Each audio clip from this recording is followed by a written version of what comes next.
Hi friends, welcome to மா kitchen. இன்றைக்கி வந்து வெஜ்ஜு கோகனட் மில்க் பிரியாணி மாதிரி பண்ண போகிறோம். அதுக்கு நான் இங்கே கொஞ்சம் வெஜிடபிள்ஸ் எடுத்து வச்சுருக்கேங்க. பீன்ஸ் கொஞ்சம், இந்த பட்டாணி கொஞ்சம் முளைச்சிடுச்சு, இது பச்சை பட்டாணி தான், கொஞ்சம் கேரட்டு. இப்போ நான் இதில் 2 டம்ளர் அரிசி, எங்களுக்கு 4 பேர்த்துக்கு அளவாக ஊற வச்சுருக்கேங்க. ஒரு அரை மணி நேரமாக ஊறிட்டுருக்கு. நல்லா வாஷ் பண்ணிடலாம். அப்புறம் இதுக்கு தாளிக்கிறதுக்கு வந்து பட்டை, 4-5 லவங்கம், ஒரு 2 ஏலக்காய், இஞ்சி பூண்டு பேஸ்ட்டு 2 டீஸ்பூனு, கொஞ்சம் மல்லித்தழை எடுத்து வச்சுருக்கேங்க. கொஞ்சம் நெய் எடுத்துருக்கிறேன், ஒரு 1.5 டீஸ்பூன் நெய் ஊற்றிடலாம்.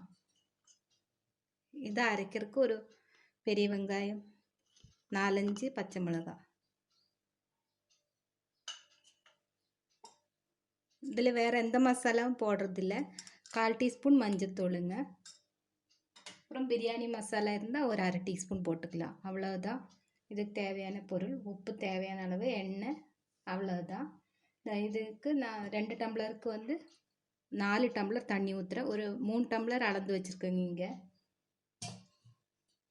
1 டம்ளர் தேங்காய் பால் எடுத்துருக்கேங்க. அரை மூடி தேங்காய் துருவி பால் எடுத்து வச்சுருக்கேங்க.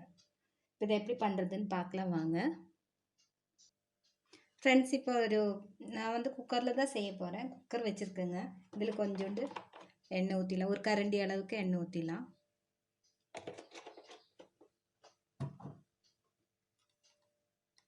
இதில் இப்போ 1.5 டீஸ்பூன் நெய் ஊற்றிடுறேங்க.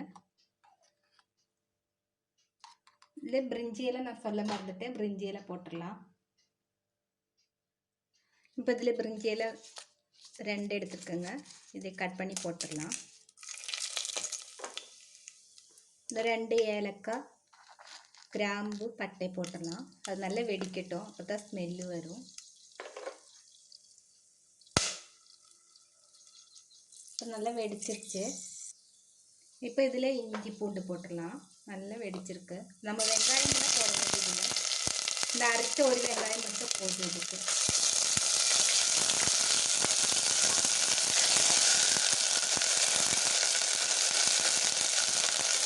இந்த இஞ்சி பூண்டோட பச்சை ஸ்மெல் போகட்டுங்க.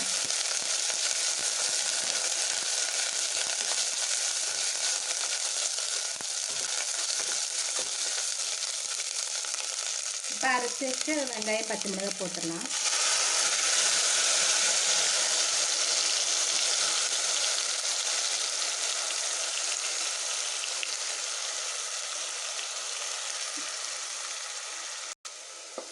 இது 2-3 நிமிஷம் நல்லா வணக்கி விட்டுருங்க. இந்த பச்சை ஸ்மெல்லெல்லாம் போகட்டும். ஸ்லிம்மில் தான் வச்சுருக்குறேங்க நான்.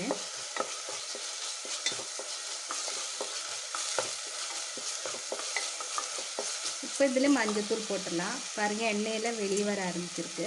இந்த ஸ்டேஜில் கொஞ்சம் 1/4 டீஸ்பூன் மஞ்சத்தூள் போட்டுடலாம். இந்த காயெல்லாம் போட்டு நல்லா வணக்கி விட்டுடலாம்.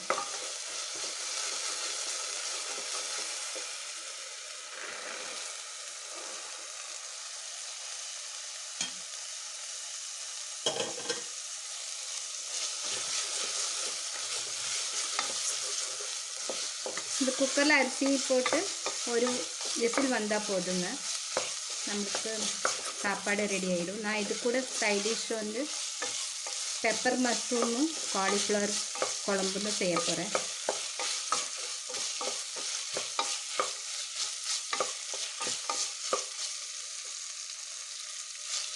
இந்த காய்க்கு தகுந்த மாதிரி உப்பு போட்டுடலாம்.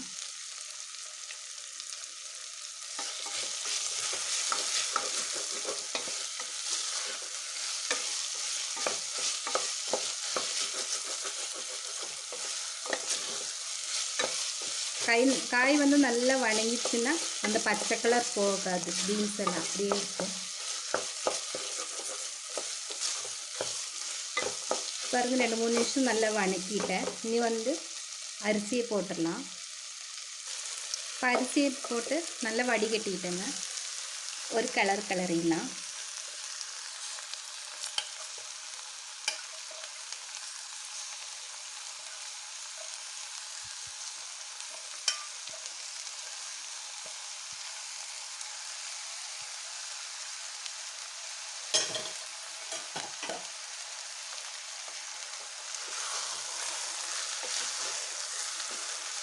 பாருங்க கலர்ஃபுல்லாக நல்லா இருக்குது பார்க்குறதுக்கு. நீங்கள் இப்படியே பிரியாணி மசாலா போடாமல் இப்படியே பண்ணுறதா இருந்தால் பண்ணிக்கலாம். நான் இப்போ ஒரு 1/2 டீஸ்பூன் பிரியாணி மசாலா போடுங்க.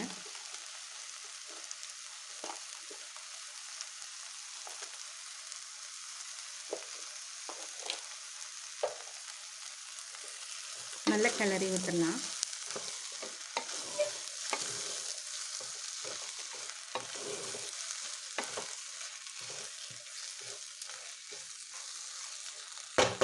இப்போ நம்ம அளந்து வச்ச தண்ணி ஊற்றி கொதிக்கட்டுங்க. நல்லா கொதித்த பிறகு தேங்காய் பால் ஊற்றிட்டு மூடி வச்சு ஒரு விசில் விட்டுடலாம். அப்புறம் வாங்கி வச்ச பிறகு மல்லித்தழையை அறுத்து போட்டுடலாம். நீங்கள் புதினா இருந்தால் புதினா கூட ஒரு 2 கொஞ்சமாக போட்டுக்குங்க, நிறைய வேண்டாம். இது நல்லா கொதி வரட்டுங்க. இப்போ இதுக்கு தேவையான அளவு உப்பு போட்டுட்டு நம்ம கொதிக்க விட்டுடலாம். சாப்பாட்டுக்கு தேவையான அளவு. இப்போ சாப்பாட்டுக்கு தேவையான அளவு உப்பு போடுறேங்க. நல்லா கொதிக்கட்டும், வெயிட் பண்ணலாம். கொதித்த பிறகு தேங்காய் பால் ஊற்றிட்டு மூடி வச்சுக்க வேண்டியதுதான். உப்பு செக் பண்ணிக்கோங்க. உங்களுக்கு காரம் போதும், ஏன்னா சைட் டிஷ் எல்லாம் இருக்கிறதுனால நம்மளுக்கு நிறைய காரமெல்லாம் தேவையில்லை.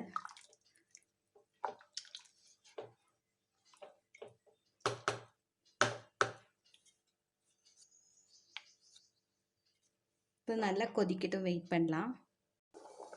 ஃப்ரெண்ட்ஸ், நல்லா கொதிச்சிருச்சு. இங்கே பாருங்கள், நல்ல பபிள்ஸ் வர ஆரம்பிச்சிருக்கு. இப்போ தேங்காய் பால் ஊற்றிடலாம்.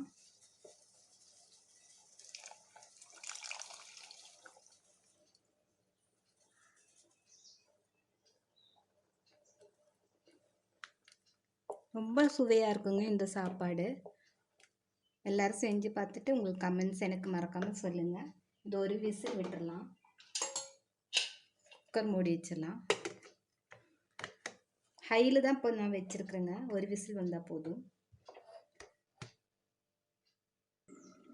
ஃப்ரெண்ட்ஸ், இப்போ இது வந்து ரெடி ஆகிடுச்சு சாப்பாடு. பார்க்கலாம்.